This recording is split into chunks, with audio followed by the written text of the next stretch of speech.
Ah, ah. Okay. Seems like we're alive now.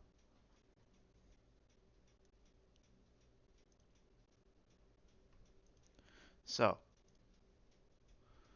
it's been kind of a while since I streamed anything by myself that wasn't Dead by Daylight.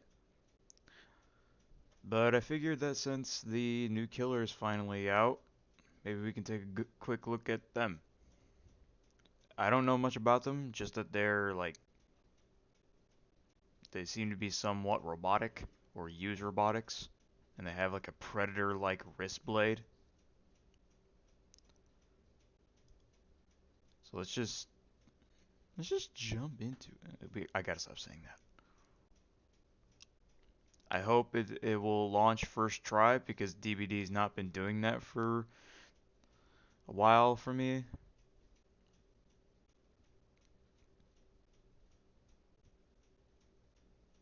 Me.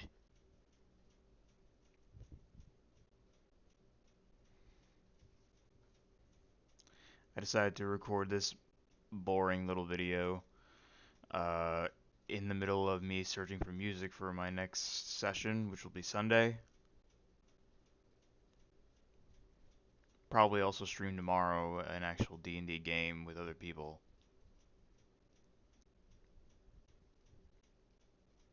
If it still happens. No one's like, I have a spontaneous meeting at 5:35 about penises.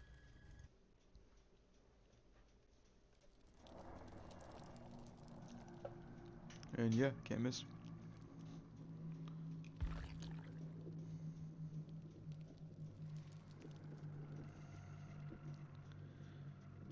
So what to talk about? I know how I always do this. I do one blind gameplay, one blind playthrough as Survivor. The next is a little more informed, and then I try Killer, and then I try Killer again.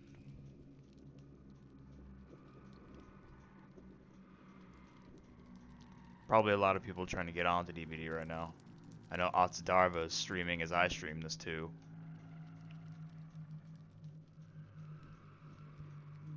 Perfect draw. Man.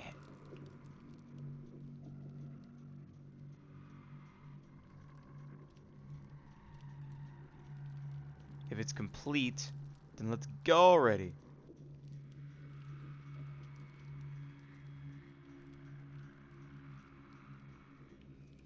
Son of a B word, man. Let's go. If it's complete, then stop lingering on it.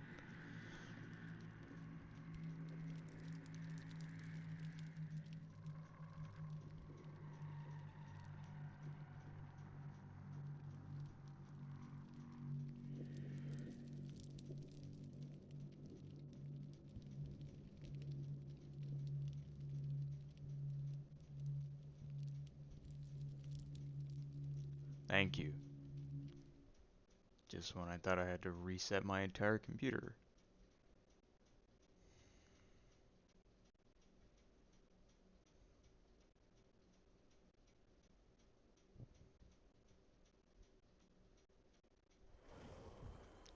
Oh, what is that in the back? Get out of here, information. No one gives a sightly baloo about you. Look at that. Looks like some kind of bright office. With, why do you have solar panels when it's always nighttime?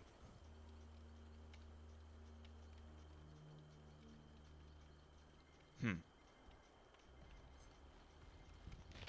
Let's take a look at survivors. Don't want to look at the killer yet. Closer look at the background too. Who is the new boy or girl? Or they them? Or whatever.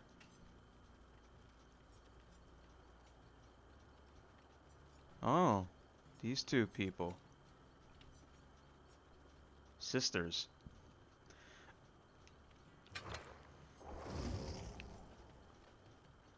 Alright, she looks decent. She looks very modern.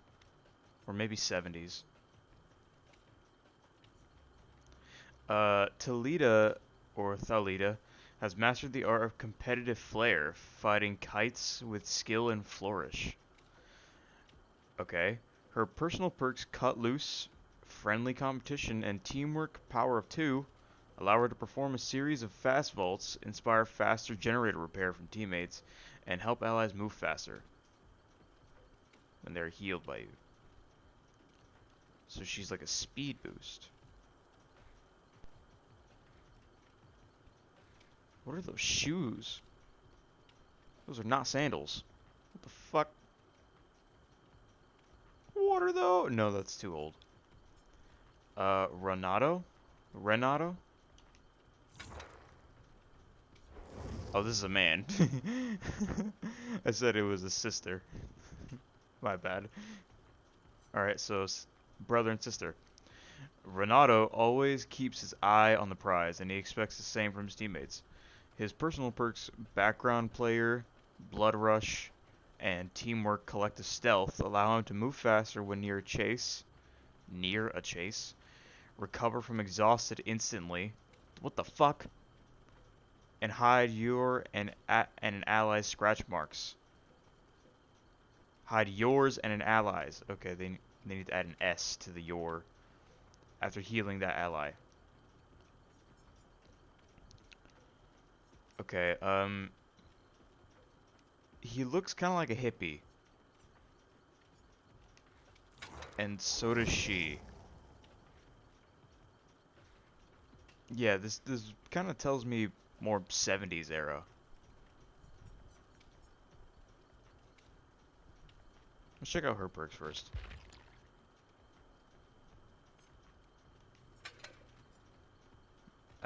Where is the... checking out her finger guns. Where is the button for...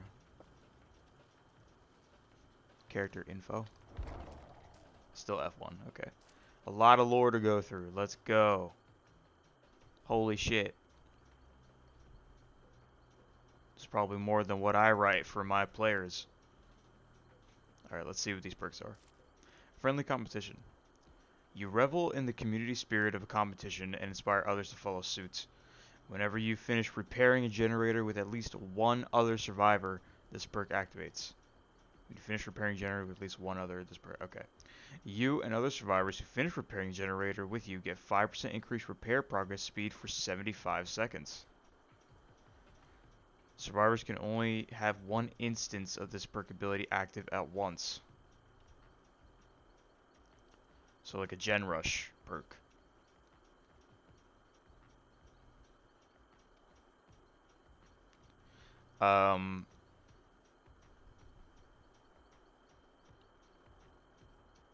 This feels a bit underwhelming.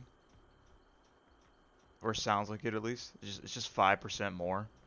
But then again, you also might have like toolboxes and stuff to make it go even faster than 5%. And it's for over a minute. Teamwork, power of 2. It's hard to keep up with you, but it doesn't stop people from trying. Whenever you finish healing another survivor, you both move 5% faster as long as you stay within 12 meters of the other survivor you healed, or until one of you loses a health state. Power of 2 can only trigger once every 140 seconds. So that's about 2 minutes and 20 seconds. Survivors can only be affected by Power of 2 effective... Wait. Can only be affected by one Power of 2 effect at a time. Okay, so you are 5% faster when moving within 12 meters of someone else you healed or were healed by. Okay. Cut Loose. You get in enough trouble, you know how to get out of it. After performing a rush vault in a chase, this perk activates. While this perk is active, your rush vaults are silent for up to 6 seconds, and successfully performing a rush vault during that time resets the timer. Cooldown for 45 seconds. By performing a rush vault in a chase, this perk activates. While this perk activates, your rush vaults are silent for up to 6 seconds, and successfully performing a rush vault during that time resets the timer. What the hell is this? So if you're in the middle of a chase and you fast vault, you got like a 6-second window for every other vault to be muted. And then once once that's up, once you don't do it for 6 seconds, once you don't vault for 6 seconds, then it goes on cooldown. Okay, this is definitely the standout between the others.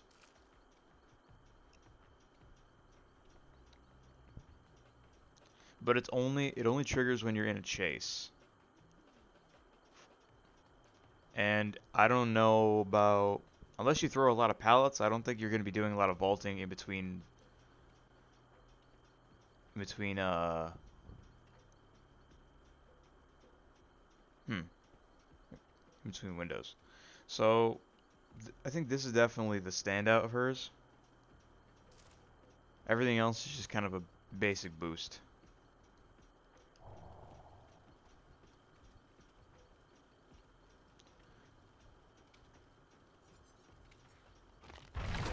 Alright, I'll get her to level 10 and then Q.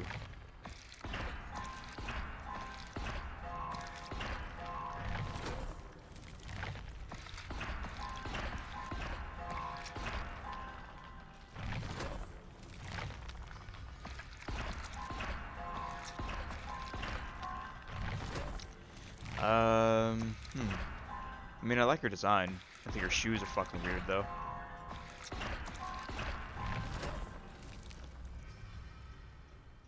I think this is going to be the new Feng Min with all this cosmetics she gets. Or maybe, what's her name? Jane Romero.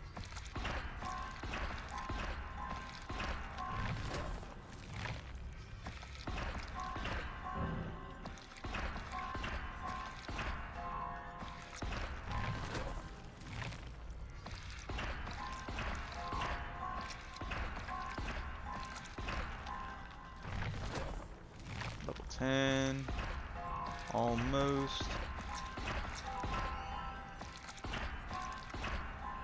When are they gonna add that feature Ott said where you can just pick something all the way at the end of a branch and then it just auto gives you everything else that leads up to it?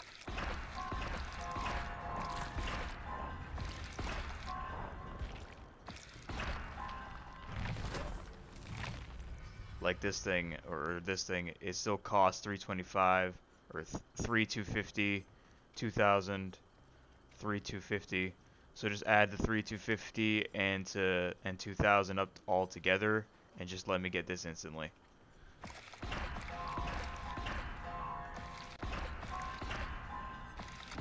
Alright, we're level 12. You can go. Actually no. Let's just go all the way up to 15. Might want an extra perk slot.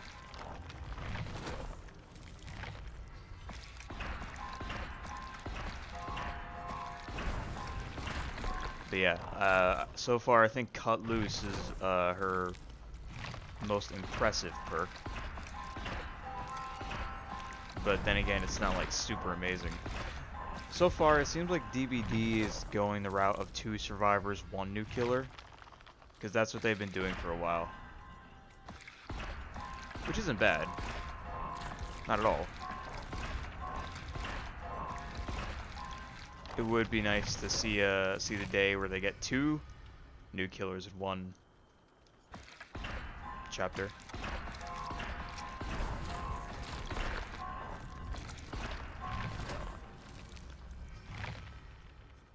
I don't think you earn anything by going up to level 20, but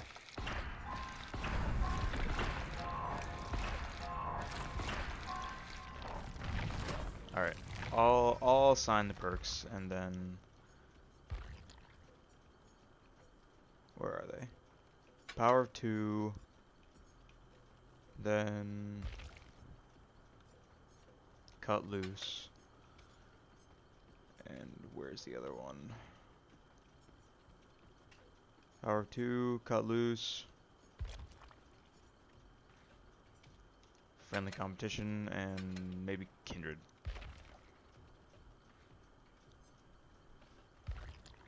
Donde está kindred? Okay, go. Alright, we'll queue now. And just continue buying as we wait.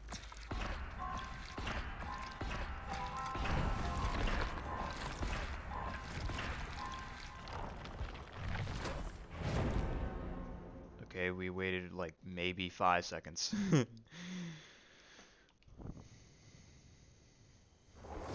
Alright, we got some people. Hello. You already have a new skin? That's a different color shirt than mine.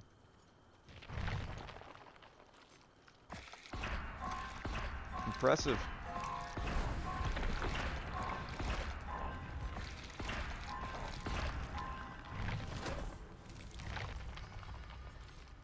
Alright, let's see what we can bring to the party. Bring a medkit and... I don't know, some cake. Anyone got Macmillan offering?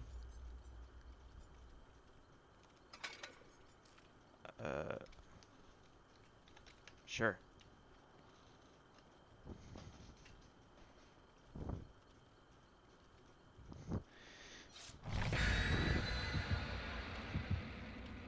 I'm gonna ignore what rank 48 said.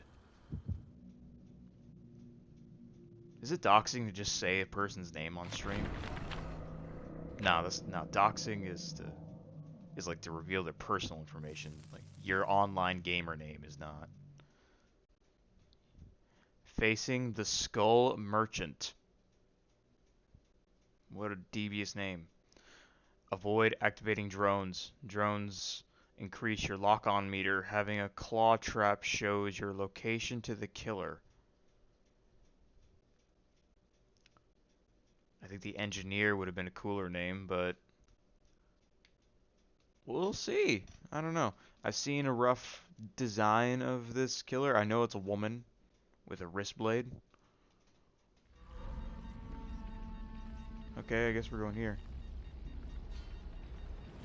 What the hell is that on my arm? What the fook? Eyeball?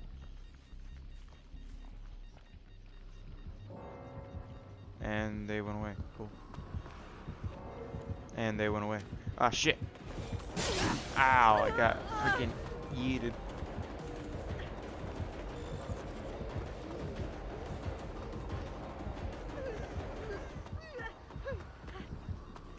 An eyeball. It's distracting me. You can't kill me. And I got killed. Okay. Well, we got 2 levers, so what are we going to do about it? You look really interesting.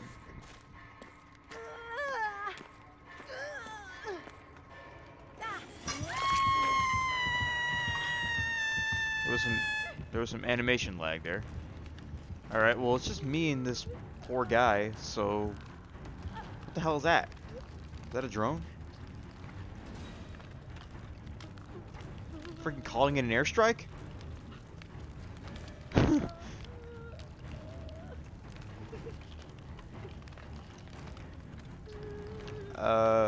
Hello, friend?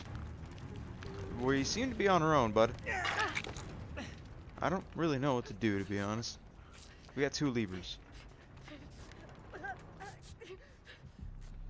And the dude's already coming back.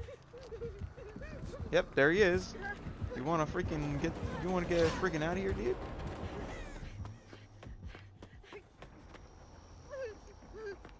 Can't scan my ass.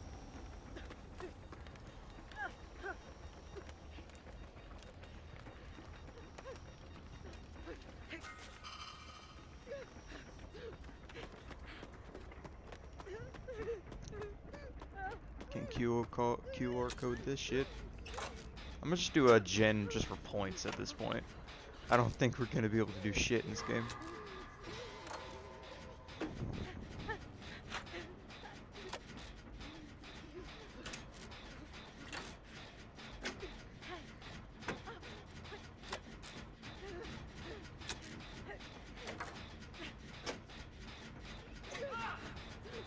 And he's gone. all the way over there.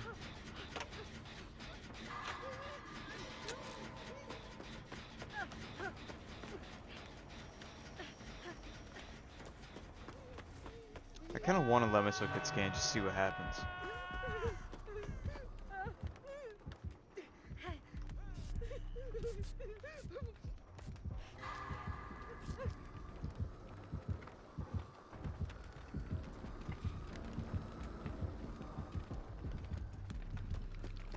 It's like they let a cyberpunk woman get in the game.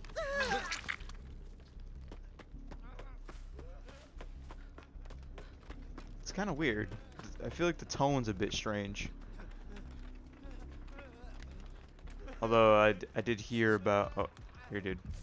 Nope, bad idea. She's already here, dude. Might want to get a little move on, dude. Might want to get a move on, dude.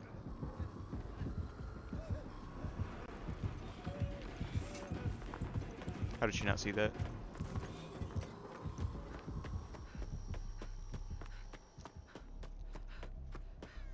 What is this shit? I'm half tempted. And what is this? I'm filling up a meter. Okay.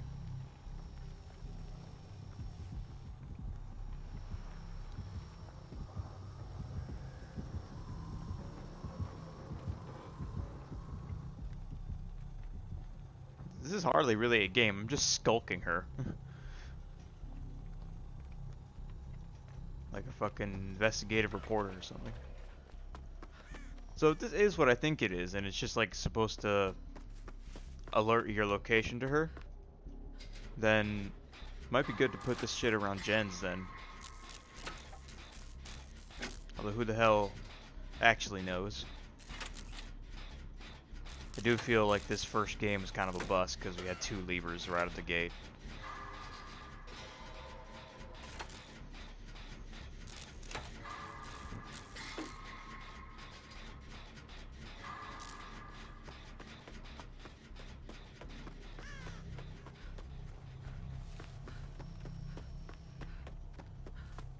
I wonder why I started off with that little beeping thing on my shoulder.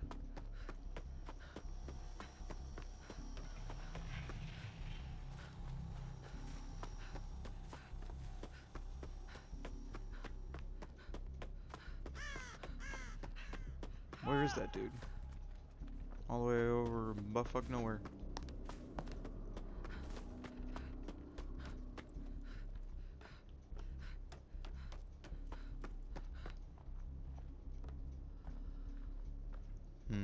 Over there.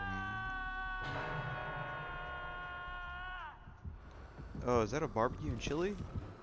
Nope. Oh shit. Drone. Nice.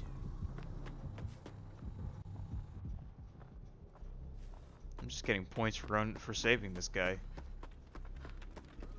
I don't know, this is just blood farming for me. Maybe for him too. Maybe we can get some help-a-do over here, dude. The killer doesn't have much to do or go to, so he's just gonna be stalking us when she can. But at least when you get hit again. Alright, so I got haste for healing him. What a visceral sound getting hit by that thing.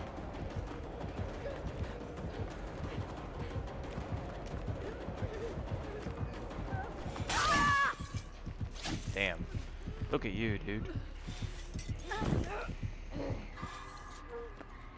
You look like someone.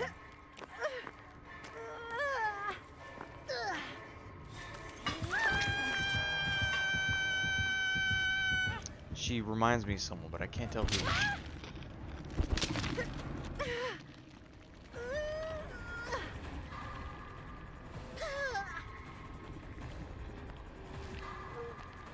She's like a cross between the Predator and the Terminator.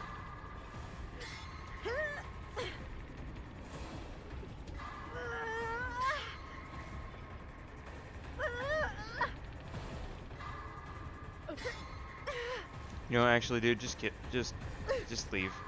Save yourself, bro. Oh no, dude. I was willing to give up for you. Just find Hatch and escape, broski. Yes, dude. See, she's already here. I'm gonna get hit. Thank you.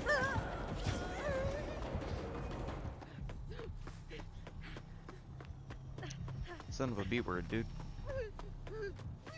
This game is just, hey, you wanna look around? Motherfucker.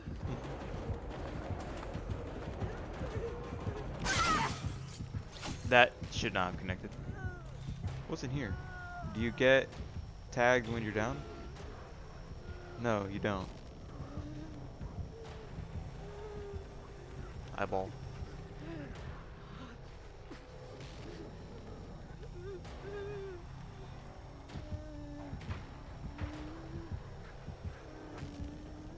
Go, little dude. You got this. What is he doing? Why are you healing in mid-chase? He's just a boy. Seems to be working though. Ish. No, it's not. It's not gonna work anymore. Dude, what are you doing here? What the hell is wrong with you? Ah, this is gonna suck ass. Okay, MORI, let's see.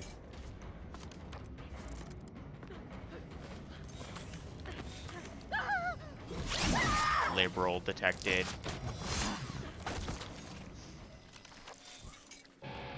That was so lame.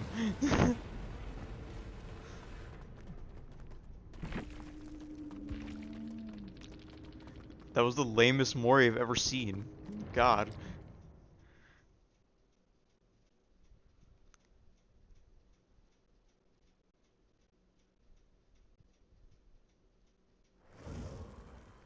Alright, well, I learned absolutely nothing. And I feel like I gained absolutely nothing. Amazing. Alright, let's check out your brother now. Kind of looks a bit like Lucio from Overwatch. Renato Lore. Perk. Blood Rush. Your mind and body are honed for great feats, allowing you to push through with extra effort when necessary. Excuse me. This perk activates once you're one hook away from instant death. Okay, cool. While healthy, running and suffering from exhaustion, press the active ability button to lose a health state and recover from exhaustion instantly, and gain the broken status effect. You are automatically healed from injured to healthy after 20 seconds. Being put into the dying state will cancel the healing effect. That's kind of interesting. So, it's an exhaustion perk that triggers only when you're on death hook. And you can use it to heal yourself, but it takes time to heal. Cool, I guess.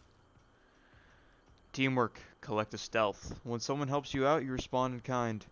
Whenever another survivor finishes healing you, you both leave no scratch marks as long as you stay within 12 meters of each other.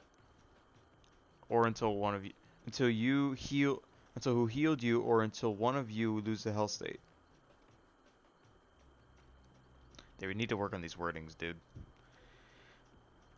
You just leave no scratch marks. You and the person who helped you.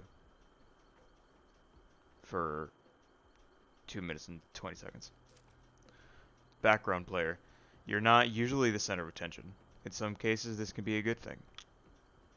After you unhook another survivor, break into a sprint at 150% of your normal running speed for 6 seconds and gain exhaustion. This perk cannot be used while suffering from exhaustion. This perk causes exhaustion for 40 seconds. Okay, so you get the adrenaline speed boost after unhooking someone, and you get exhausted from it.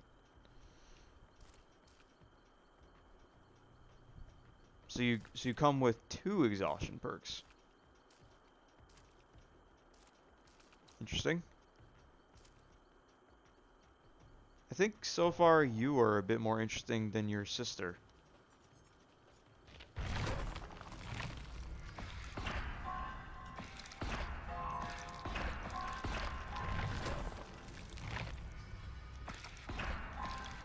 I do wonder what your lore is, but there's really not much point to reading you if your queue times are going to be really good.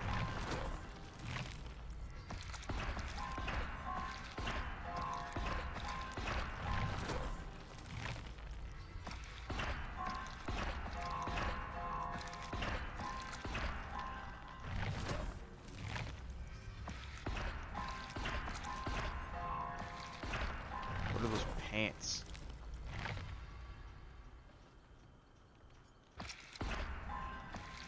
Man, you with your pants and your sister with her shoes, like both of y'all have to be like freaking uh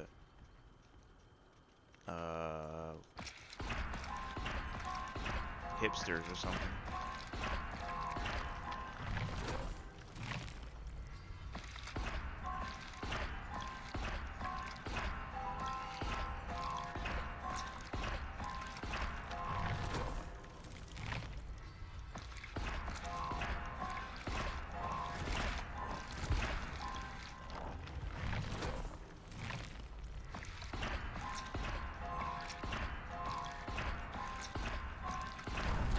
What level are we on now? Almost 15. I want an actual game this time. I don't feel like that was very good.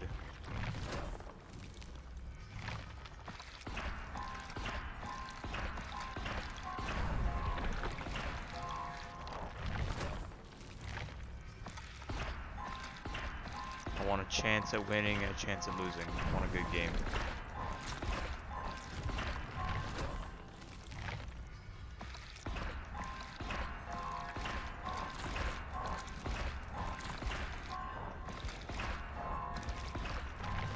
This time, if somebody does leave, I'm just gonna leave too. Where is your thing? Where's your thing, dude?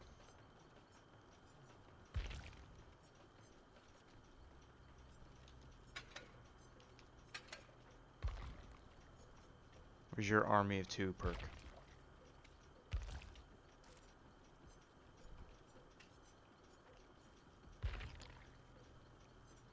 There it is. And you will also get kindred.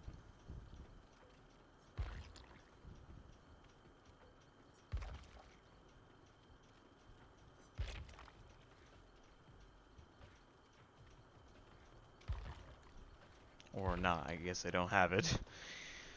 Alright,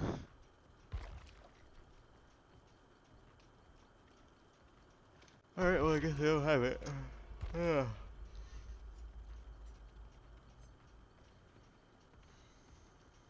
Put you on then, why not?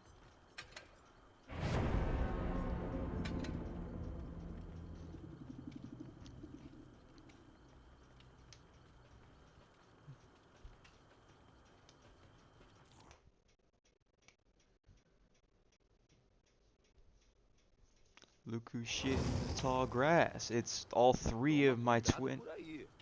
What the fuck did you... What the fuck did you guys just say?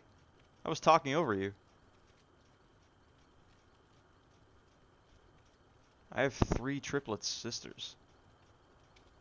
Okay. Okay.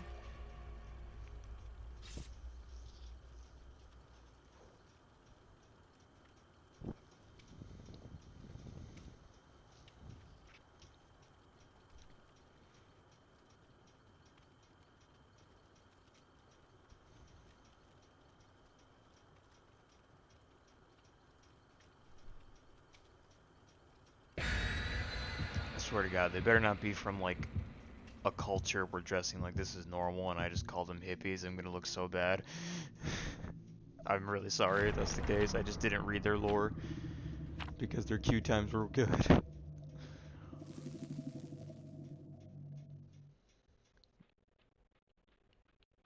Avoid activating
Motherfucker.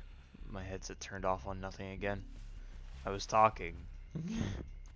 I was just saying I hope that this game turns out to be good. Corrupt intervention. Someone's already getting chased.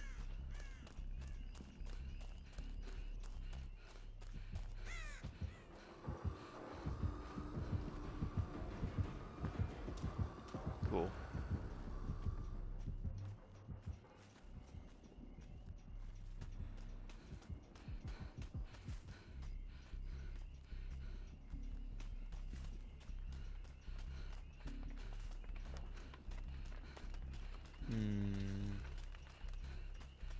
Jen in here?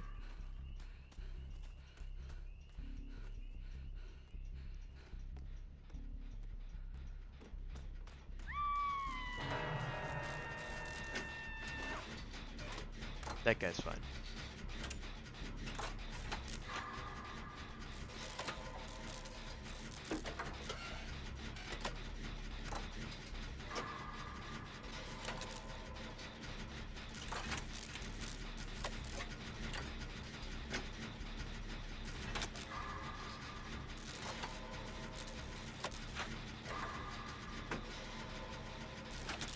Damn, why are you already almost dead, dude?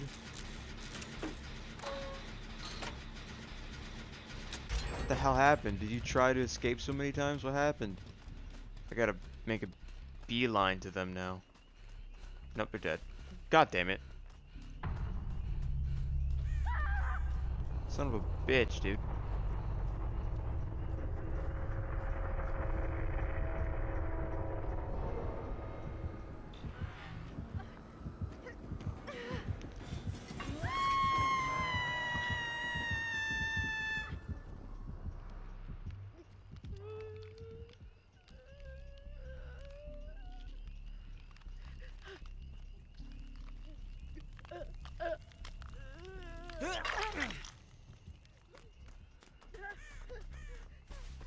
Oh yeah, the exhaustion perk where I run faster after hooking.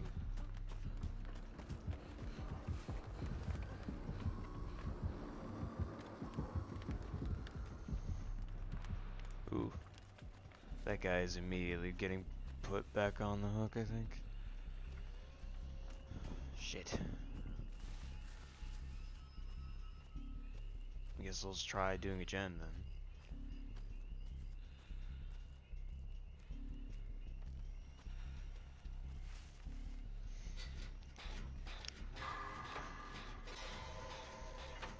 Is it weird that I'm more excited for Altsdarva's video on this concept than actually playing it?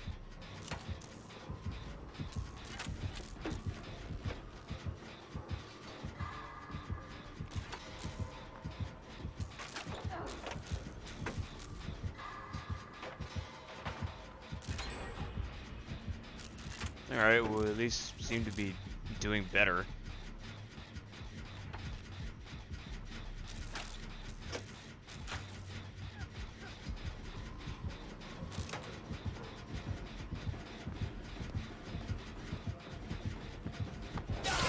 Yeah, I shouldn't try to be sneaky.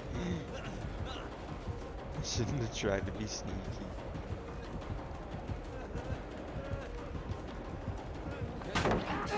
Nice. Oh.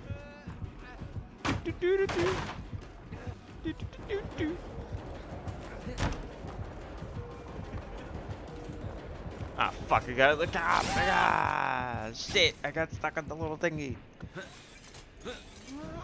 What are you? You're like half machine, half bitch.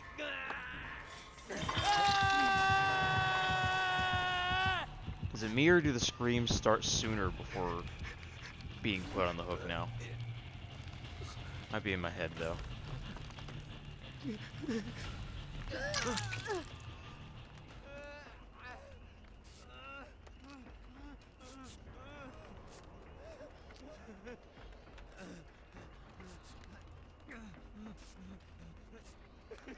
Is it anywhere? God damn, dude, you sound like an absolute bitch. Alright, well, we got healed, so our scratch marks will not be visible. But that doesn't matter if she fucking knows where we are. Oh wait, the fuck? What happened to... Oh, she must have went away. The perk lets me see scratch marks. Saw scratch marks and thought it was way too soon to see scratch marks. Did she kick the gen? Yes, she did. Does the gen... Ah, shit. I'm gonna let myself get scanned just to see what happens. Oh, she's turning it off. Hey, you're pretty cool, Beans. You want heals or what? I heard a freaking mechanical noise that wasn't the generator.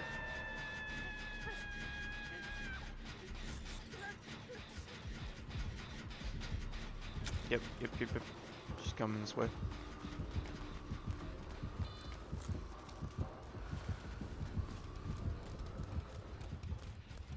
I am interested in the killer's lore here, like why she is a mechanic and shit.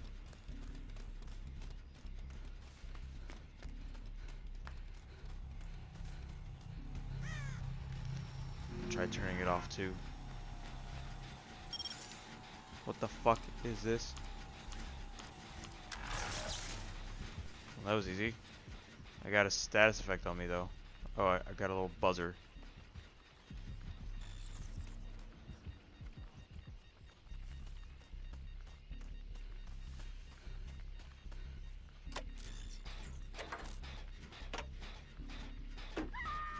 This reminds me of a movie. The killer had like a skull mask and was very robotic and engineering themed. Oh my god. Dude. You ladies. What the hell happened? I can't turn you off. Damn, I'm being scanned for Ligma. I might die here. I feel dangerous. Yep, okay. I was too correct. I was way too right, you see? Get shitted. Yep, okay. Well, at least we had a better chance. What is that? It's a person.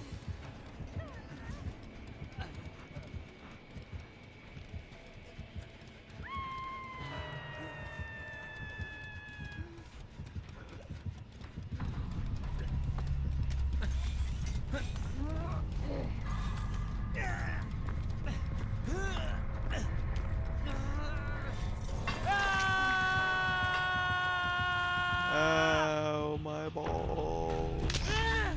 Alright, well, I'm dead. Cool beans.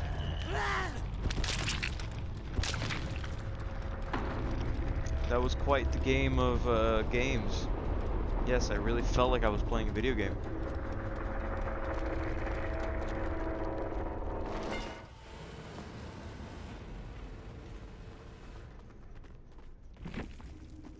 Let's see what perks they brought. Nowhere to hide, a new perk, superior anatomy, and corrupt intervention.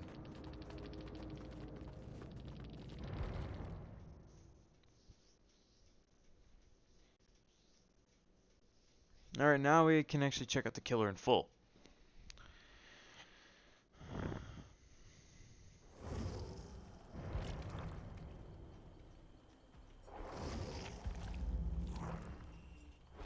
So she's like the skull merchant.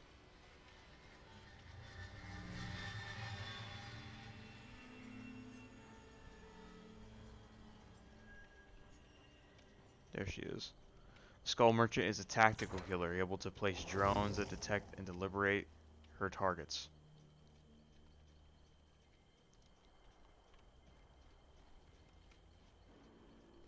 Okay.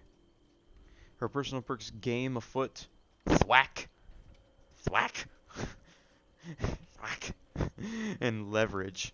Allow her to gain haste from pursuing her obsession, force screens from survivors when breaking walls or pallets, and reduce survivors' heal speed the more times you place them on hooks.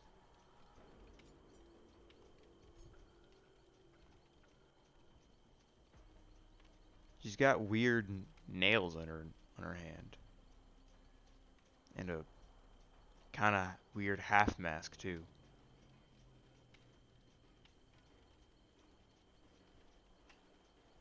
She's got a hol is that a gun holster or book holder? I can't tell.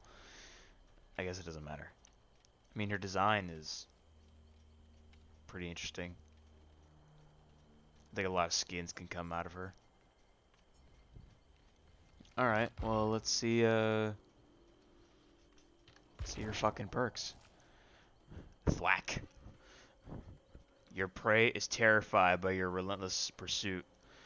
After hooking a survivor, the next breakable wall or pallet you break will make survivors scream, revealing their aura for 4 seconds. Thwack is active for 75 seconds after the survivor is hooked. So you hook a person, then you break something, and then they scream. I can't really tell why this is good, though. Like, I can't see a reason why this would be beneficial. Leverage. That's some cool art, though. Like in business, you must profit most when those around you suffer most. No, you profit most when... Okay. Each time you hook a survivor, gain 1 token up to 10. When you hook a survivor, this perk activates. For each token, reduces the speed at which survivors heal by 5% for 30 seconds. This is not particularly impressive, but it is good. It is just it's a numbers perk that will ultimately be beneficial. It's not surprising, it's not amazing, it's just decent. Game afoot. First you pick your prey, then you pick it apart. While you are chasing the obsession, this perk activates. Damaging generators and breaking walls or pallets gives you 5% haste status to 10 seconds for 10 seconds. Whenever you hit the survivor with the total most time in chase with a basic attack, they become the obsession. Oh, okay. The damaging generator and walls to get 5% haste is kind of nothing to me, but the ability to like manually pick your obsession is kind of interesting.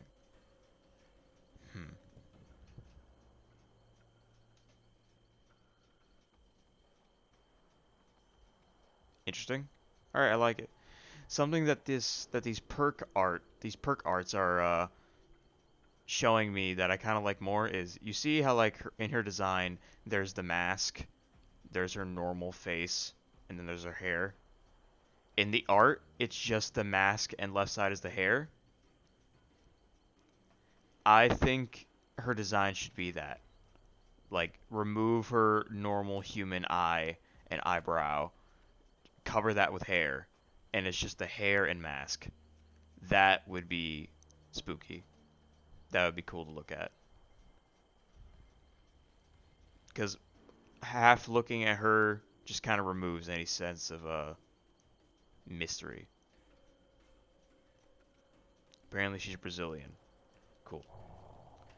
Alright, now to look at her power. Inspired by the dark mangus, McGillicuddy, created by her father, the Skull Merchant relentlessly hunts her prey using the latest in surveillance technology. The Skull Merchant starts the trial with 4 drones. Pressing the power button places a drone which enters active mode. After a short boot up period, in this mode, the drone creates a detection zone around it. Within it, the killer is undetectable. The survivor gained lock-on progress. The drone reverts to scouting mode when no survivor is detected for a while. In scouting mode, the drone begins sweeping scan, and if it finds survivor, it re-enters active mode.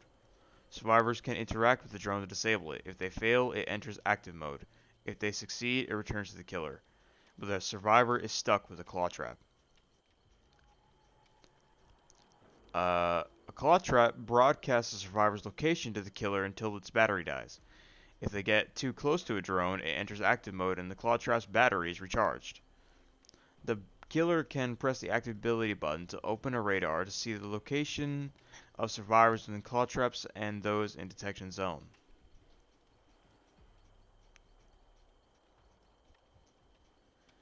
Special effect lock on. When full, the survivor is revealed by killer instinct while inside the drone's detection zone, and suffers from the exposed status effect until the meter discharges or they're put into the dying state.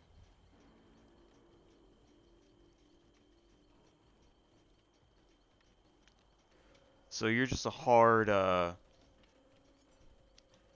just a surveillance killer.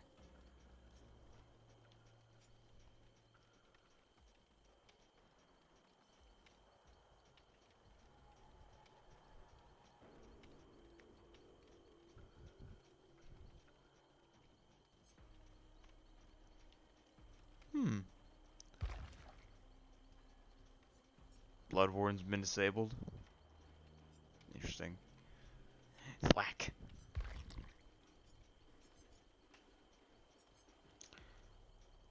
Leverage and the other one, game afoot. That's what we're gonna care about for a while.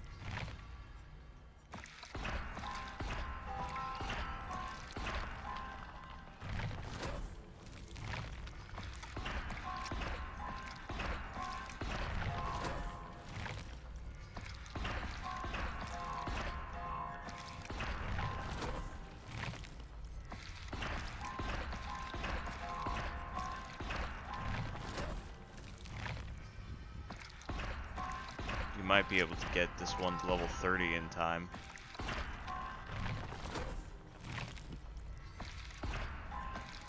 Actually, I'm gonna fucking use my mouse for this because controller is just gonna be like a million years.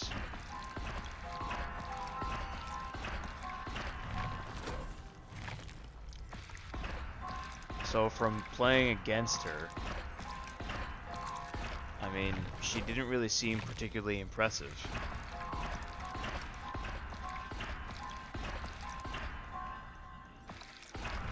And her MORI was very boring.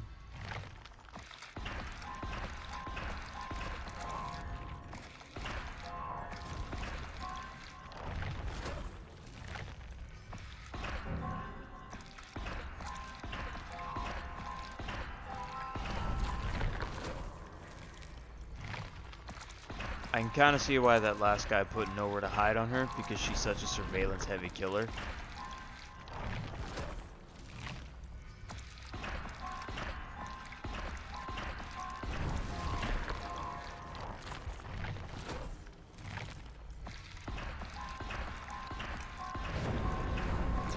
Oh, we got a game.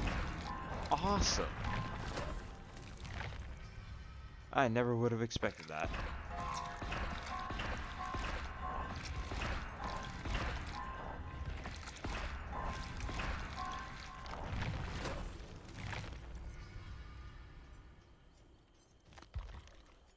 Leverage. The other one.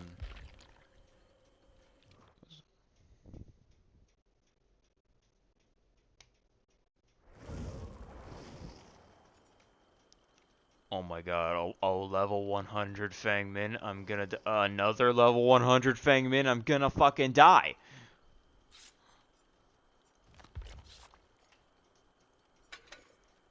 Jesus, dude. I'm busting out the busters of busting already. Nowhere to hide. Where's nowhere? Actually, let's just bust out her base perks for her first game. Let's do barbecue and chili. Let's not do any add-ons just to see how her power feels on its own. I do think this part of her face should just be obscured by hair.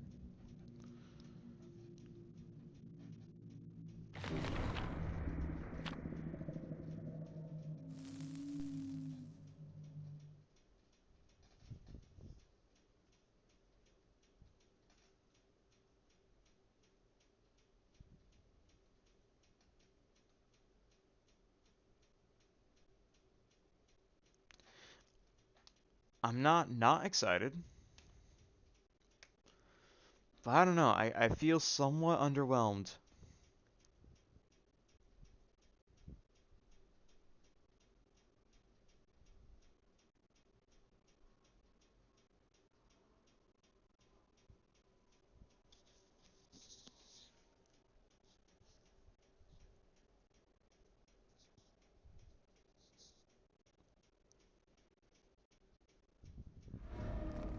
Raccoon City, huh? I got some kind of GPS in my left hand. Inspect radar, huh?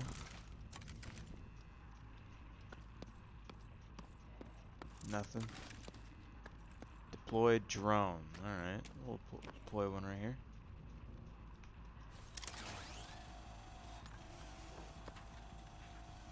Alright, so that's gonna power up. Oh, someone's already in here. Feng. Feng, you hoe ass.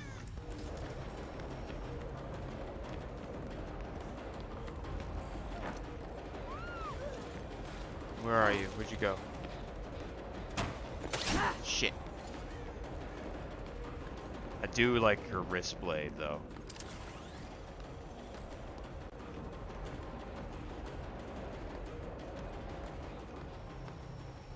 I lost her because I'm stupid. Oh, no I didn't. Hey, hoe face. How you doing, hoe bitch? How you doing? These are level 100 fangs, so I guess I shouldn't be surprised. I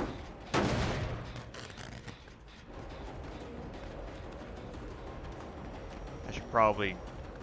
She's probably trying to distract me. I should probably check out somebody else.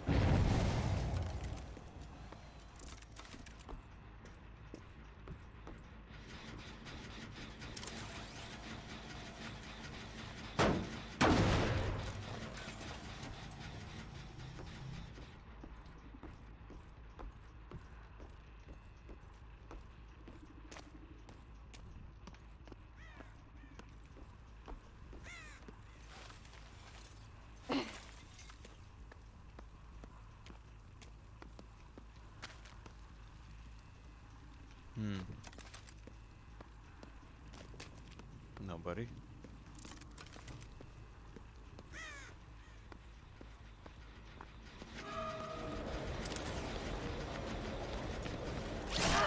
Yes.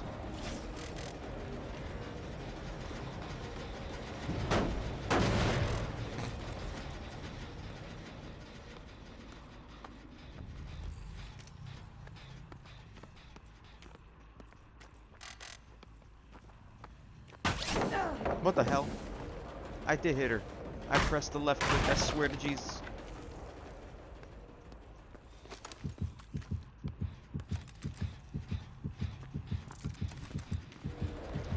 So they look like little dots on my... little triangles on my radar.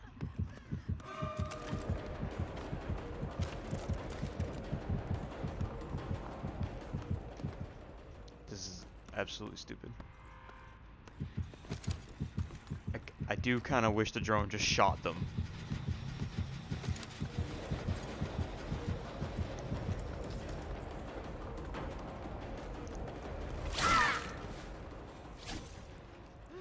Is she exposed? Maybe so.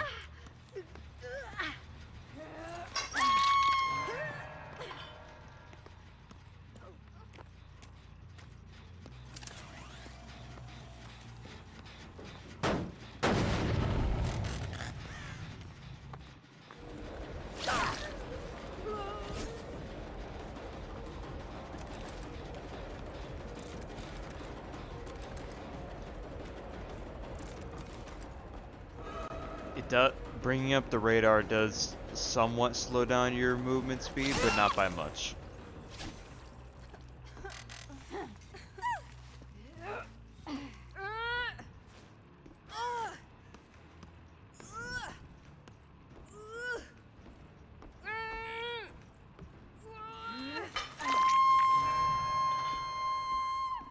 Yes, their screams do trigger before they're put on the hook. It's not a lie.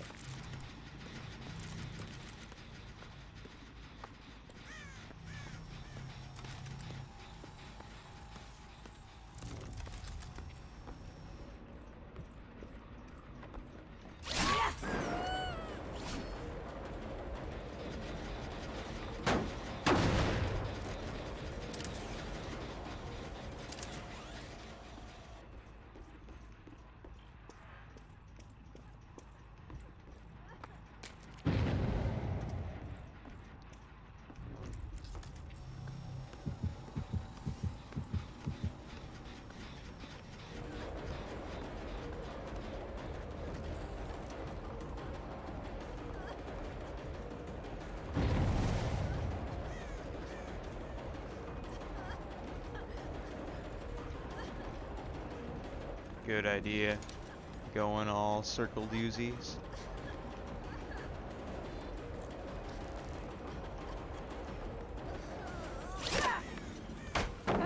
Nice one. Alright, well now we can stop playing around this.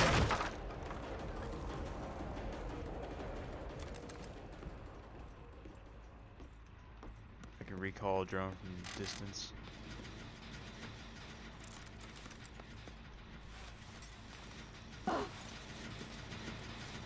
Her power does kind of make large maps a bit more easy, which is nice.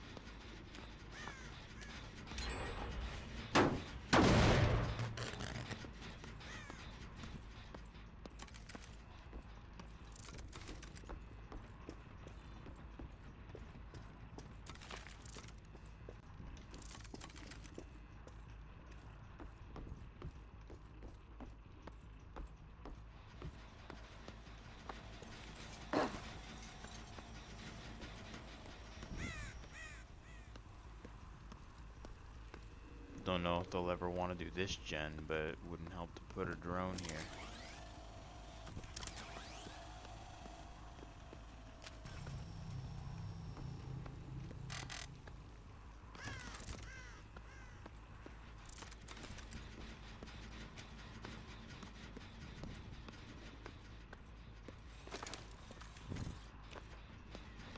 Ho face. Get your asshole back here, boy.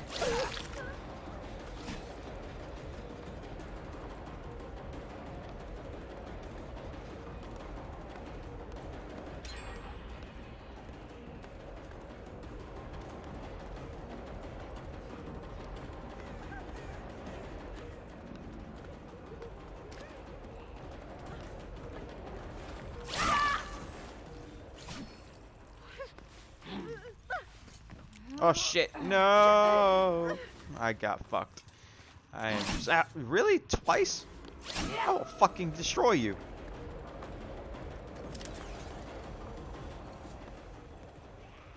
You absolute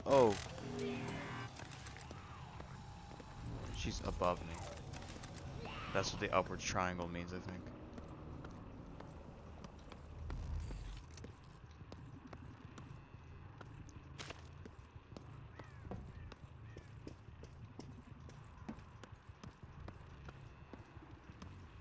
Which way am I freaking going?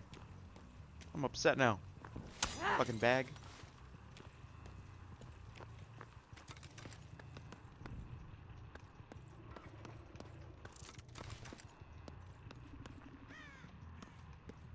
They're not really doing anything about this. Did I hear bitch stuff? Hello, bitches.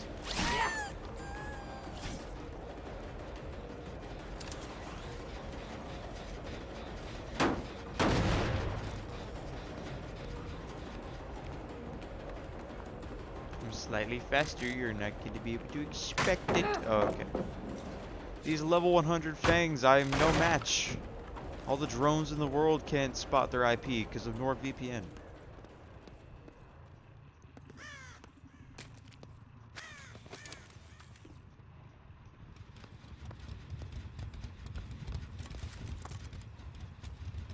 I see.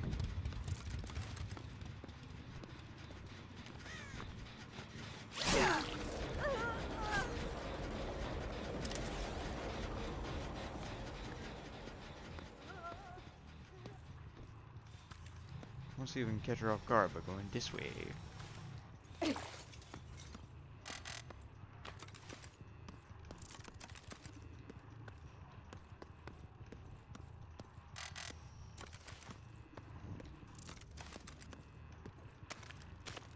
All the mechanical noises are kind of satisfying, though. I like how they sound. You gotta stop making me kick this damn gen.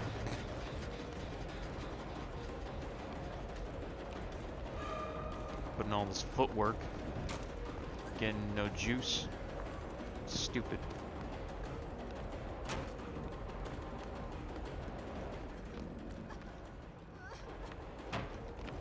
What the hell was that? Wait, what? Wait, what? Wait, what? What was that? Hold up. You guys saw that, right? She had the armor effect on. Yeah, she had the armor effect on, but still got down, and then she wasn't on the floor anymore. What the hell was that?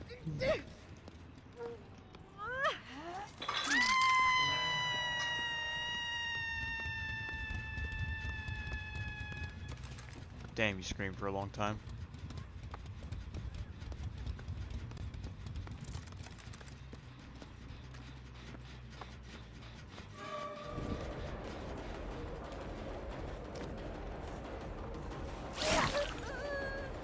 You really think I wouldn't fall for that shit? Or that I would fall? Bitch. The only thing I fall for is my own words. You little shit brick. Gonna eat your ass. Get back here, stinky boy. You were too damn far from that, Jen. Don't even try to bullshit that.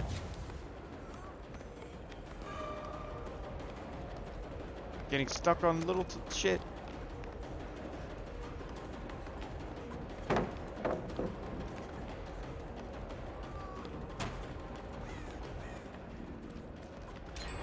Probably should have thrown that pallet sooner, boyo. Or maybe not, because I'm stupid. Freaking trying to dead hard into me. I predict it.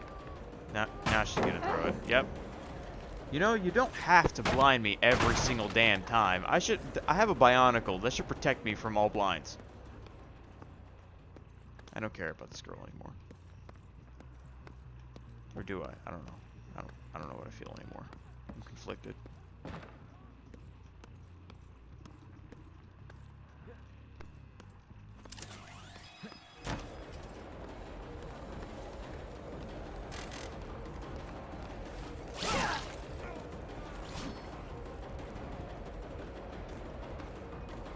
Stop touching my machines. I need them. I need them to fuck you. She just wanted a battery on her shoulder. She wanted a little beep boop.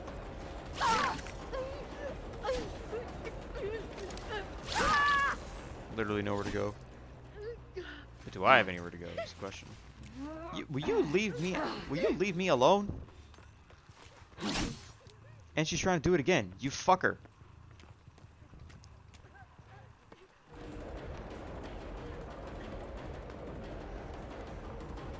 Like, can I play the game too? Shit.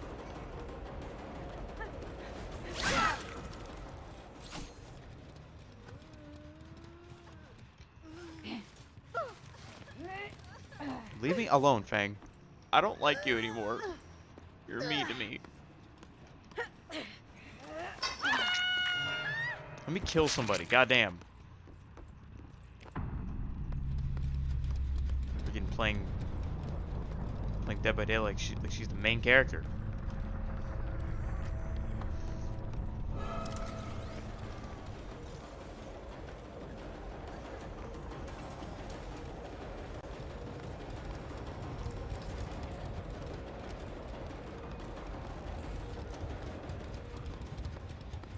It will feel good to hook her though. Once I finally do it.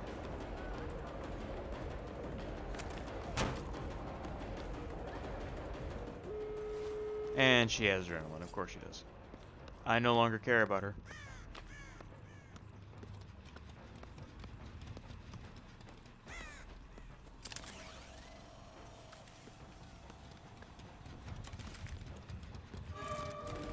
Found her?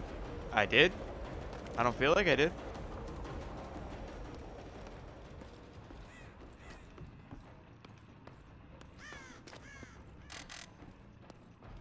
She's turning it off.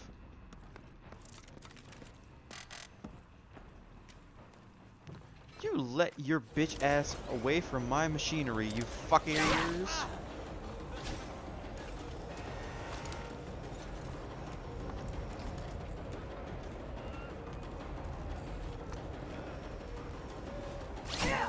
How did I miss?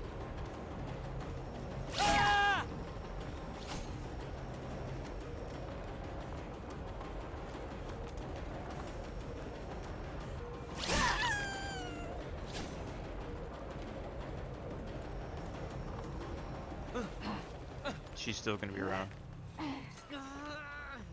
No, she's turning off my thing because she's a bitch.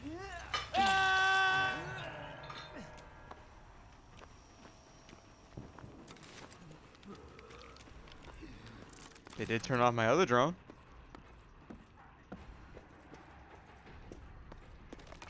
Little bitch faces.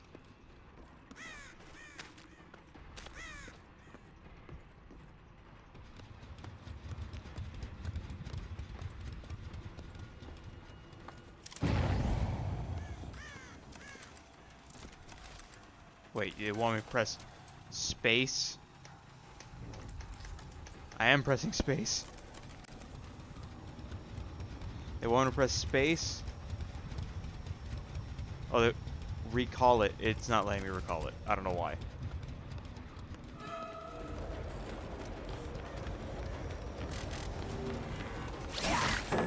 I did hit her though.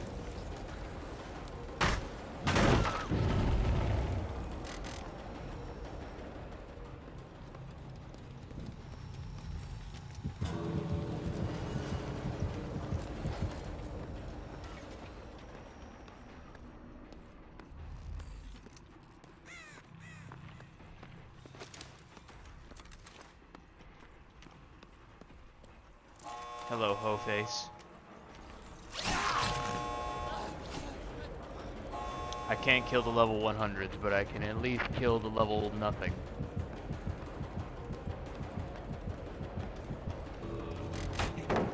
That happened because I was turning back on my headset because it turned off on me automatically again. It's not even, the battery isn't even low. It doesn't make sense. They're probably gonna be cheeky.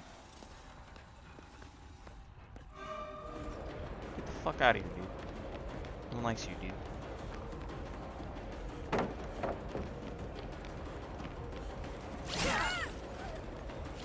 They just want to bully me longer. That's the only reason they're here.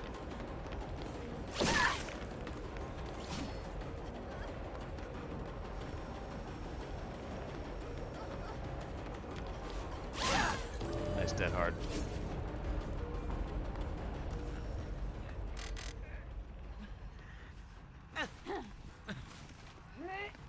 You gotta learn to leave him alone, dude.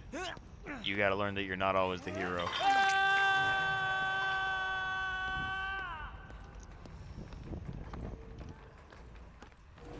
Gotta chase him out now. Just get out of here, dude. You won the game. Let me have my fun too, you little shit. So I can't recall them. I don't know why. It says press space to recall them, but it won't let me recall them. I don't know why. I can't tell if that walk is super sexy or super clunky. She looks like she should be moving slower than she is. Look at her, level 100, goddamn.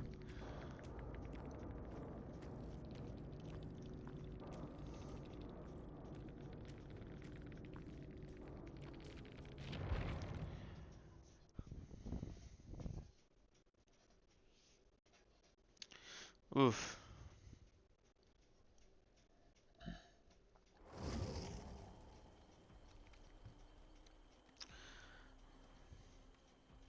Well,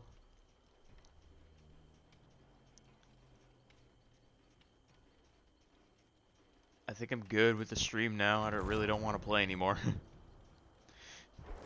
But all in all, um, I kind of like her playstyle. It's a bit different, but it's also a little underwhelming. Like the cool bits are held back by just a little bit of mediocrity, in my opinion.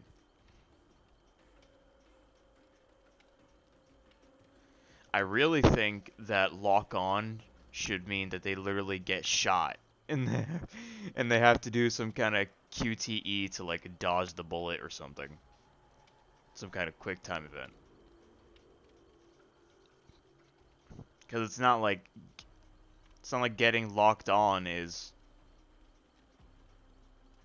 easy. Like you have to stand in the radius for a bit. This is what I think I'd do. In Instead of having the wind up time where it takes a second, the drone takes a second to turn on, it just comes up automatically, it's on. It's scanning. If it finds someone, then then it activates killer instinct. And in that radius, if you are in that radius, you become undetectable, so like normal. If it finds someone, then they are labeled by killer instinct.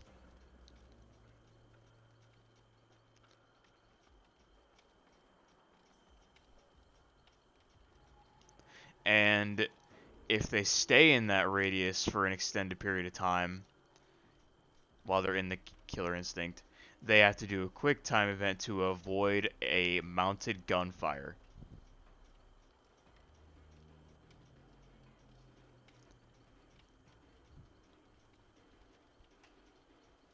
Even if the gun somehow doesn't put them in the dying state, I think it should. But even if it doesn't and it just goes deep wound, that'd be fine too.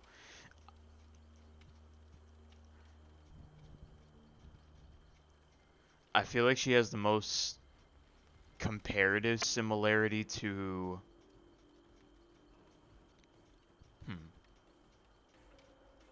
kind of no one. Um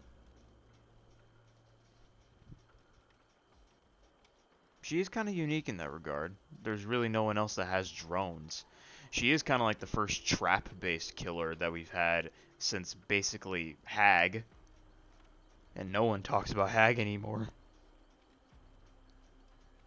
So yeah, she is kind of a trap killer if you think of the drones as traps.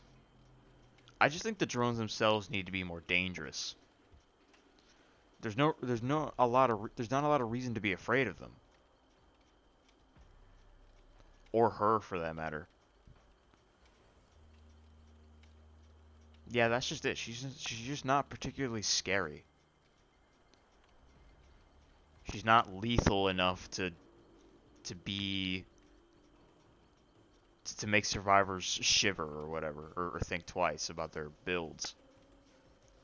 She's just okay. She's just painfully okay.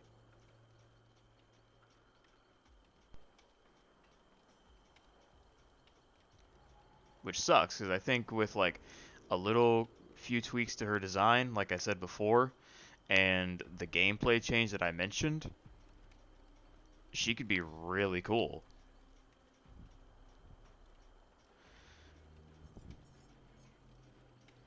Maybe some of her add-ons change her. Maybe her add-ons can change her playstyle a bit.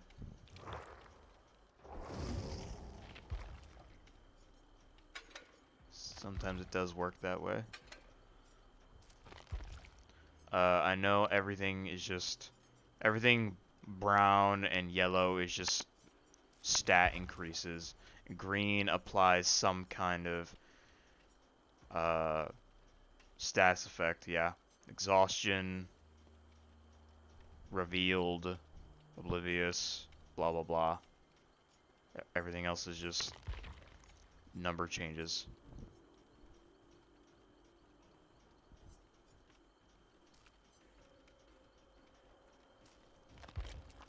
Let's take a look at the purple ones at least. Survivors that enter the drone status effect active zone suffer from 5% hindered. That's not bad. While in drones active zone, gain 2% haste and a 15% action speed bonus to breaking pallets, damaging generators, and vaulting. These effects linger for 15 seconds after leaving the area. This should be base kit, actually. If nothing else that I said applies, this should be just like, this should be base kit. Expired batteries. All survivors start the trial with a claw trap. Oh, that was the add-on that my first game had. All survivors start the trial with claw trap. The battery life of starting traps is increased by 150%. These claw traps do not recharge and are automatically destroyed when their battery is empty. Advanced movement. Wait, hold on. What does the claw trap even do again? It broadcasts the survivor's location to the killer until its battery dies. If they get too close to a drone, it enters active mode, and the claw trap's battery is recharged. The killer can press the activate button to open a radar to see the location of survivors with claw traps. Alright, yeah, the claw trap feature is not bad at all. I actually like it.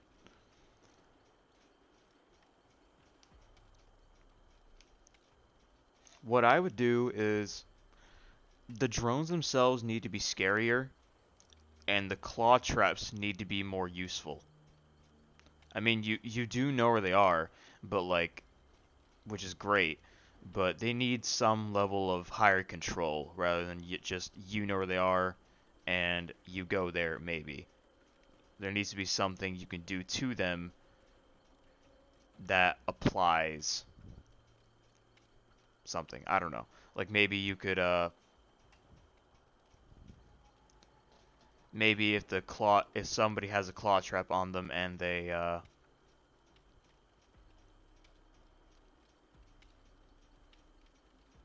I don't know, maybe then they have some kind of status on them like the add-ons do. Or you can like take a claw trap off somebody and put it to somebody else. Like maybe it literally jumps to somebody else. Just a little bit more control and a little less predictability with the claw traps would be cool. Advanced movement prediction. Survivors that enter drone's active effects have their auras revealed. That's useful. That's not bad. It's just good. Prototype rotor. The cutting edge design allows the drone to move with razor sharp precision. Gain 5% haste status effect when entering a drone's active zone triggered by a survivor. This effect does not stack and can only trigger once per active drone. This effect is lost when hitting a survivor. This is a red add-on?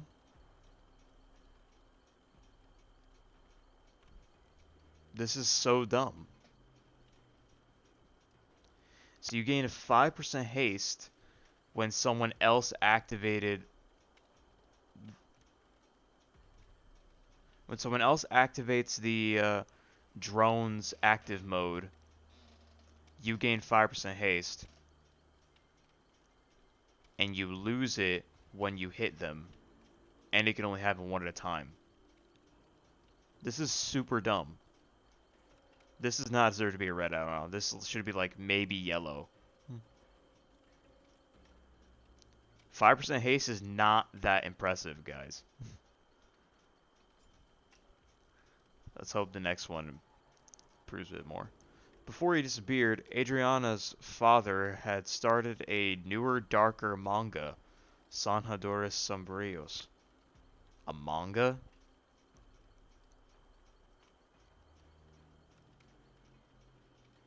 She's a manga writer? Hold up. Maybe I should read her fucking lore. Activating a drone causes it to gain 32-meter tear radius for 15 seconds. This effect can only be applied to one drone at a time. Increase the active cooldown by 25%.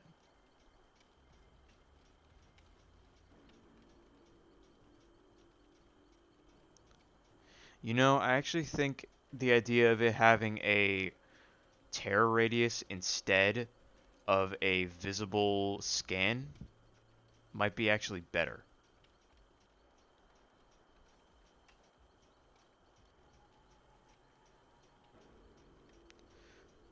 What the hell? Who are you? Who are your victims? You have a security badge on.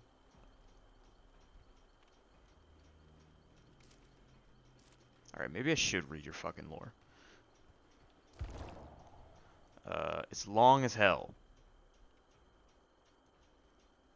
A self-made millionaire, Adriana Mai, came from a humble home in Fortaleza, Brazil. I don't know if that's how you actually say it. Her father, Seda, I don't know, moved to Brazil as a young man, hoping to see a side of the world completely different than his hometown of Hokkaido. Oh, so she's Brazilian Japanese? That's interesting. A talented illustrator, he spent his spare time designing colorful characters and worlds. While sketching patrons of local jazz club, he was approached by Belinda, the owner, to work on a logo. What began as a business partnership soon became a romantic one, and within a couple of years, Adriana was born. Adriana excelled in all facets of education. A house full of art and music honed a brilliant mind, and her intelligence was only exceeded by her obsessive drive to be the best. While scoring at the top of every class, she was often on the receiving end of disciplinary action due to her own overly competitive and sometimes violent nature during schoolyard games. Adriana's mother did her best to keep her on the right track, but her father was increasingly absent as his own obsessive drive ramped up. Adi Valente, a manga about a young girl who saves and protects the weak with her quirky robot companion, despite working long hours at a canning facility and writing his manga in his spare time. He managed a little time every night to share his wild and highly imaginative illustrations with his daughter. By middle school, Adriana was courted by a fancy private school due to her high performance and needing money. I'm just gonna say Saida from now on, spoke to publishers about his unpublished manuscripts. He managed to find a small local publisher to carry Adi Valenti, but he meant more work than he could handle. But it meant more work. He eventually lost his job at the cannery, giving him more time to develop and illustrate his series. Adriana loved the manga, but the family was forced into hard times. In her final semester, Sita requested higher royalties, but the publishing company went into administration and decided to cut the series. No longer able to afford the school fees, Adriana was pulled out of the elite academy where she was at the top of her class. Belinda was able to negotiate her graduation, but another student was able to take her place at the end of the class. Adriana was furious. On summer break, she learned everything about her rival, where he lived, where he hung out, where he liked to do his spare time, what he liked to do in his spare time, what he listened to, what he watched, everything. She even stalked him on his way home one late summer evening and considered the myriad ways she could ruin his life. But in the end, she did nothing, though something awakened within her and she felt like the anti-hero in a new story her father had been exploring. Sita retreated further into himself and began producing his newer, darker manga inspired by his visions and nightmares. A manga about a woman who hunts and guts the weak in a nightmarish realm with drones made of salvaged skulls and bones. But unable to sell this manga, Sanadores Sombrios, the family became solely reliant on Belinda's income. Adriana, looking for ways to make her own money, started a website dedicated to the world of Brazilian manga. It became a runaway success and significant advertising dollars started to roll in. She realized she had no real interest in writing for it though, so she convinced other kids to write for it and for free while the money floated in. She convinced other kids to write it for free while the money flooded in. Okay, that's kind of a big thing to convince someone to do. Like, hey, you want to write this story I made that you want to write a story for me and then get nothing in return? The second she got an offer, she sold the site and never looked back. Proud of her accomplishment, she came home to show her parents the check. She never got a chance to show her father, though. He walked out the door that morning and never returned, leaving only a stack of unpublished manuscripts about the Skull Merchant, mercilessly hunting those she deemed worthy of her efforts. To help her mother, Adriana began to study at the library, teaching herself investments and economics, and soon tripled her money by the age of 18. Barely with a high school degree, she had already become a self-made millionaire. As stories of this investment wonder kind spread across Brazil, more and more doors opened for her.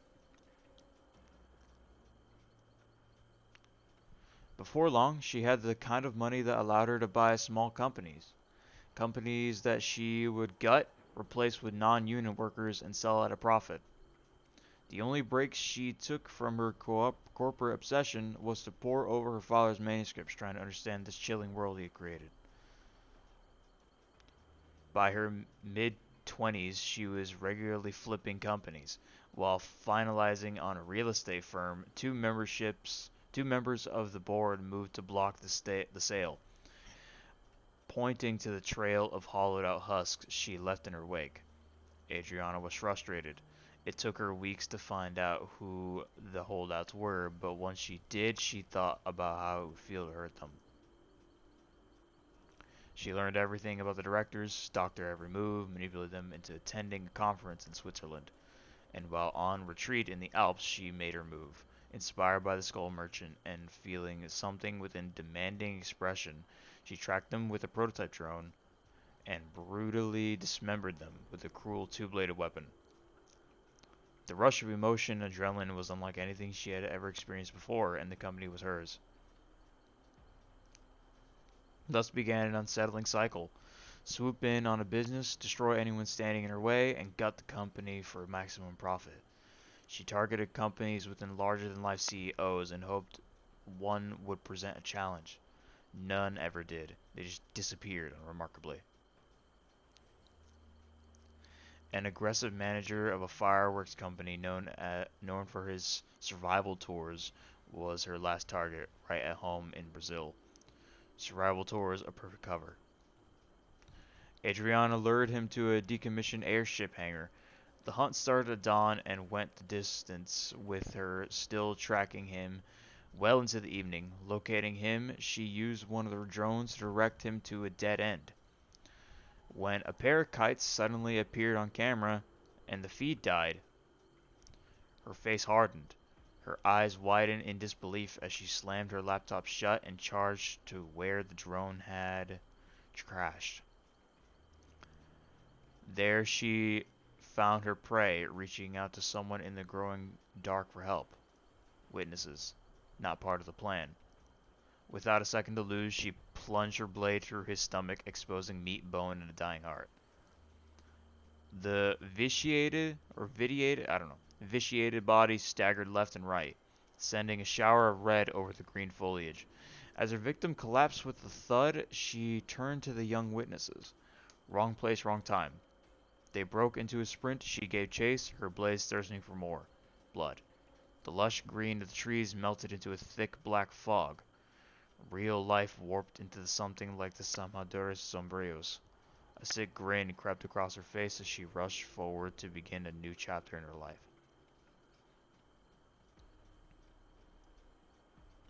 So, espionage, manga, machines, and corporate murder.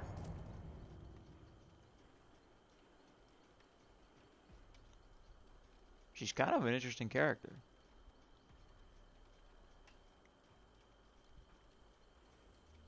It kind of makes sense where the machines went because, yeah, like, thinking of a character like this, a person who, like, murders corporate rivals for profit, it kind of makes sense that she would think of something so outlandish as machines to do her bidding from a fucking manga.